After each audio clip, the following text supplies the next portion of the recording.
In today's video, I'm going to teach you how to find Aftership API Key. If you're connecting Aftership to another app or building an integration, you'll need an API key. I'll walk you through the exact path in the dashboard and share a few quick tips so you can generate a key confidently and keep it secure. Start by opening your preferred web browser and searching for Aftership. In the results, click the official Aftership website. You'll know you're in the right place if the URL is the official Aftership domain and the branding matches what you expect. Going in through a fresh search is a reliable way to land on the correct login page without old bookmarks getting in the way. Once you're on the site, click Log In. Sign in with your existing credentials for your workspace. If your company uses single sign-on, choose the option your organization provides. After a successful login, you'll arrive at the Aftership dashboard. From here, look to the left-hand sidebar and click Tracking.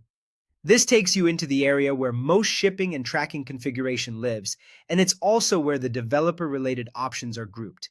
Inside Tracking, find and click Settings.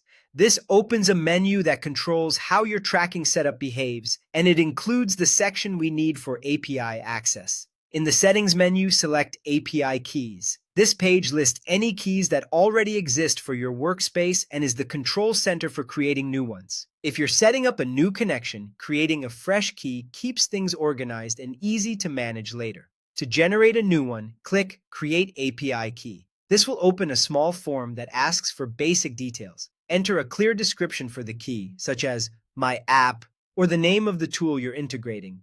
Choose something that makes it obvious, even months from now, what this key is used for. Good naming helps with audits and future troubleshooting. Finally, click Save or Generate.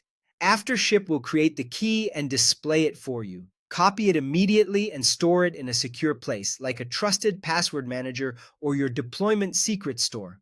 Treat it like a password. Don't share it in chats, screenshots, or public code repositories. If you ever suspect it's been exposed, return to this page to revoke or regenerate it. That's it. To recap the path, tracking in the left sidebar, then settings, then API keys, create API key, add a helpful description, and save or generate. You now have a secure API key ready for your integration.